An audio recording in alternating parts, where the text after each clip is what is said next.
चलिए बच्चों, आज हम पढ़ेंगे कक्षा चौथी का प्रगतिशील विज्ञान। हमने 2 अध्याय पढ़ लिए थे। 2 अध्याय हमारे कंप्लीट हो गए हैं। आज हम पढ़ेंगे तृतीय अध्याय। पिछले अध्याय में हमने पढ़े थे पेड़ पौधों के बारे में।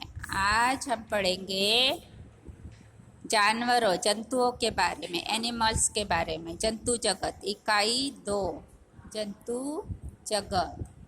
ठीक है, तो एडाप्टेशन इन लिविंग। सभी सजीव, देखिए आप अपनी अपनी पाठ्य पुस्तकें निकाल लीजिए। आप अपनी अपनी पाठ्य पुस्तकें निकाल लीजिए। सभी सजीव अपनी सर्वाधिक आयु तक जीवित रहना चाहते हैं।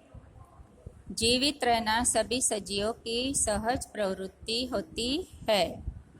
सभी सजीवों को भली भांति जीवित रहने के लिए अनुकूल वातावरण की आवश्यकता होती है।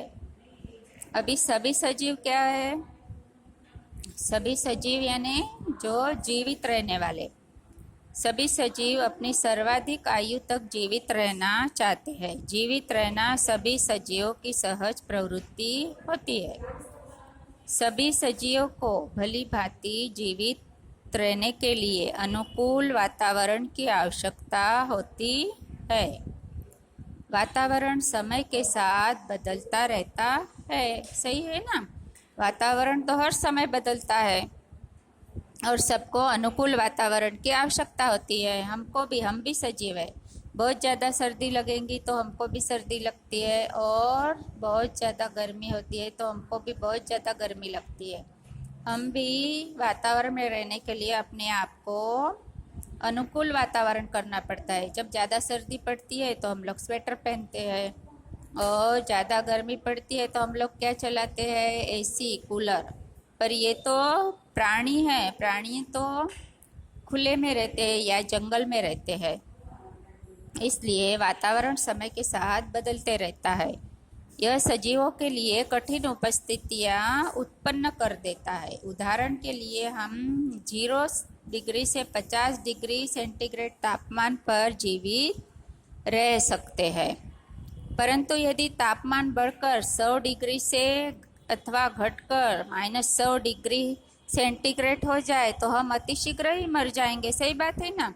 कभी कभी वातावरण में ऐसे बड़ी परिवर्तन हो जाते हैं। कभी कभी बहुत ठंडी पड़ती है, उस समय हम लोग क्या करते हैं? स्वेटर पहनते हैं, शॉल ओढ़ते हैं।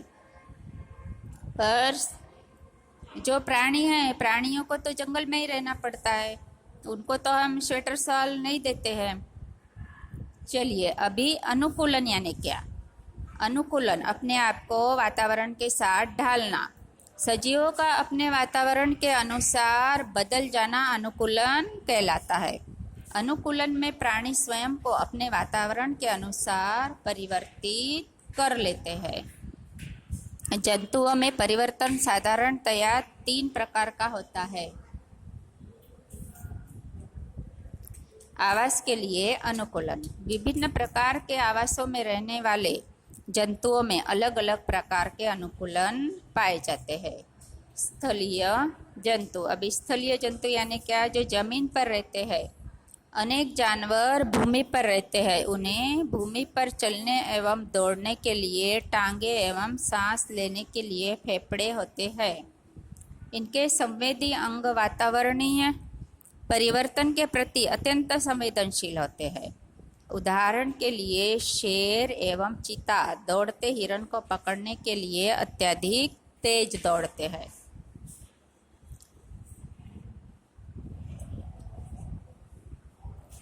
सांपों के टांगे नहीं होती है, परंतु उनके शरीर पर कठोर शल्क एवं प्लेट होती है। अभी सांपों को क्या होता है? टांग नहीं होती है, उनके शरीर पर कठोर शल्क एवं प्लेट होती है, जिनकी सहायता से यह भूमि पर तेजी से रेंग सकता है। अत्यधिक ठंडे क्षेत्रों के जंतुओं के शरीर पर मोटी त्वचा होती है एवं इनके शरीर में त्वचा के नीचे वसा की मोटी परत होती है। इन दोनों के कारण यह अत्यधिक ठंड में भी जीवित रह पाते हैं। चलिए पेज नंबर 14।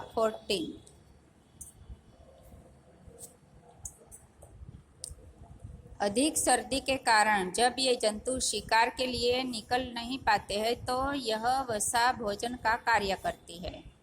अधिक सर्दी जब पड़ती है तो यह जंतु क्या होते हैं, यह प्राणी शिकार के लिए नहीं जाते हैं। तब यह वसा, जो वसा होती है वही उनका भोजन का कार्य करती है। जैसे है सिल्वर फॉक्स एवं ध्रुवीय भालू, ऐसे ही जानवर है। ऊंट रेगिस्तान का जानवर है। इसके शरीर में रेगिस्तानी वातावरण के अनुसार अनेक परिवर्तन दिखाई देते हैं। गर्म रेत पर चलने के लिए इसके पैरों में नीचे मोटी मोटी गद्दियाँ होती है। गर्मी में शरीर का पानी शरीर से बाहर न निकले इसके लिए इसके शरीर में मोटी त्वचा एवं त्वचा पर बाल कम होते हैं। ऊंट का शरीर रेगिस्तान की जलवायु के लिए अत्यंत अनुकूल होता है। यह काफ़ी दिनों तक बिना भोजन एवं जल के जीवित रह सकता है। छिपकलियों में त्वचा पर मोटे शल्क एवं मोटी त्वचा होती है जो इसे गर्मी से बचाते हैं। पक्षियों में हवा में उड़ने के लिए पंजे एवं पर होते हैं। अभी हम पढ़ेंगे ग्रीष्म निष्क्रियता एवं शीत निष्क्रियता। इसका मतलब क्या है कि अपने आप को ठंडी से बचाना तथा सर्दी से बचाना। चरम तापमान, अत्यधिक ठंडा अथवा अत्यधिक गर्म कुछ प्रजातियों के लिए मृत्यु परक होता है। अभी बहुत ज़्यादा वातावरण, बहुत ज़्यादा ठंडी पड़ती है और बहुत ज़्यादा गर्मी होती है, तब क्या होता है, यह वातावरण जीव जंतुओं के लिए भी सहन शक्ति वाला नहीं होता है। तब क्या होता है, अतः ऐसे जंतु जीवित रहने के लिए सुरक्षित स्थानों पर चले जाते हैं तथा तापमान सामान्य होने पर पुनः लौट आते हैं। मेंढक, कीट, घोंघे और कुछ अन्य सरीसृप सर्दी की ऋतु में कुछ महीनों के लिए शीत निद्रा में चले जाते हैं। यह शीत निद्रा ही शीत निष्क्रियता कहलाती है। क्या होते हैं, जब ठंडी पड़ती है तब वह शीत निद्रा में चले जाते हैं।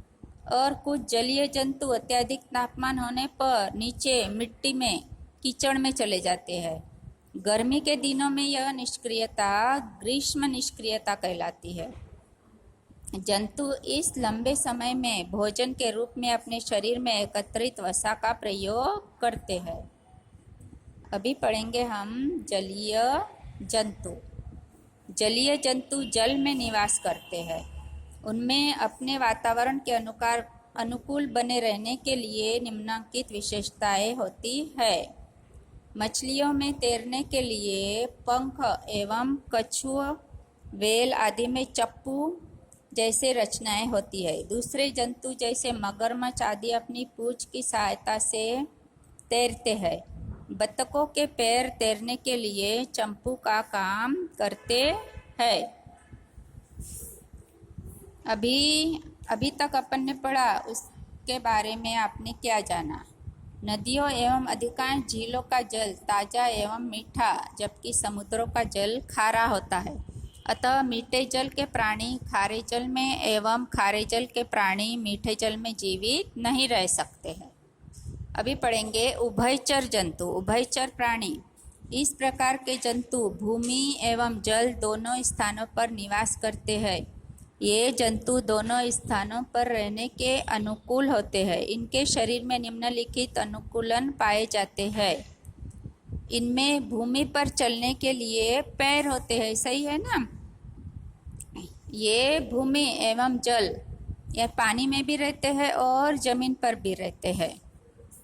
इनको जमीन पर चलने के लिए पैर होते हैं। मेंढक के पैर जाल युक्त उंगलियों वाले होते हैं, जिनकी सहायता से यह जल में तैर सकता है। जल में सांस लेने के लिए इनकी त्वचा नम एवं चिकनी होती है। भूमि पर यह नाक एवं फेफड़ों की सहायता से सांस लेते हैं। इसके अतिरिक्त मेंढक शीत ऋतु में शीत निद्रा में चला जाता है। अभी उसके बाद है वायु में रहने वाले जीव जंतु यानी वायवीय जीव जंतु।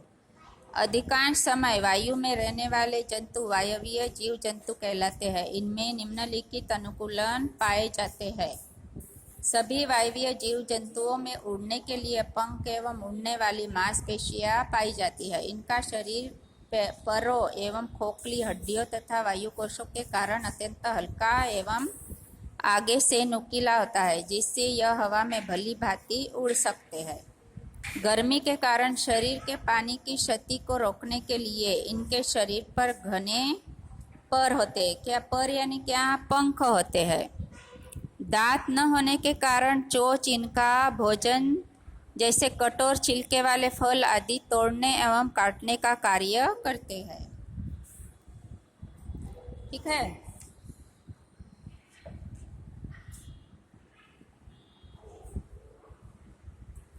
अभी पेड़ों पर रहने वाले जंतु। पेड़ों पर रहने वाले जंतु क्या है? बंदर, गिलहरी। जंतु यानी क्या? प्राणी। बंदर, गिलहरी, अपोसम, हाइला आदि वृक्ष पर रहने वाले जंतु हैं। इन जंतुओं में अत्यधिक विकसित पंजे एवं चौड़ी श्रेणी मेखला पाई जाती है, जो इन्हें चढ़ने एवं लटकने में सहायता करती है। इन जंतुओं की पूंछ चढ़ते, लटकते, कूदते समय इनके शरीर को संतुलन प्रदान करती है। भोजन के लिए अनुकूलन। विभिन्न जंतु विभिन्न प्रकार का भोजन खाते हैं। विशेष प्रकार के भोजन के लिए यह अनुकूलित होते हैं।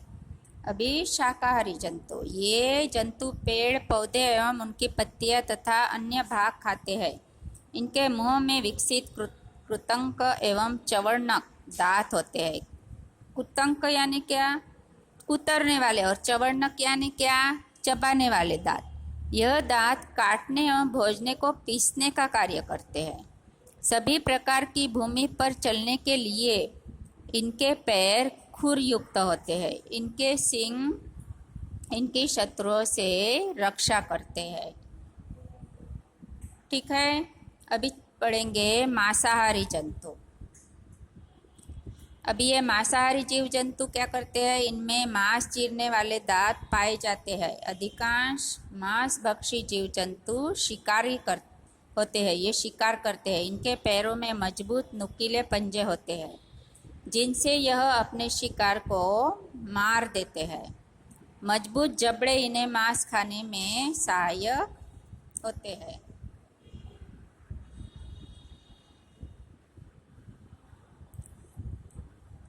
शिकारी पक्षियों में नुकीली, मुड़ी हुई, कठोर चोंच एवं पंजे युक्त पैर होते हैं, जिससे ये शिकार मार कर खाते हैं। शेर, चीता, बाज, चील, गिद्ध, भेड़िया आदि मांसाहारी जंतु है।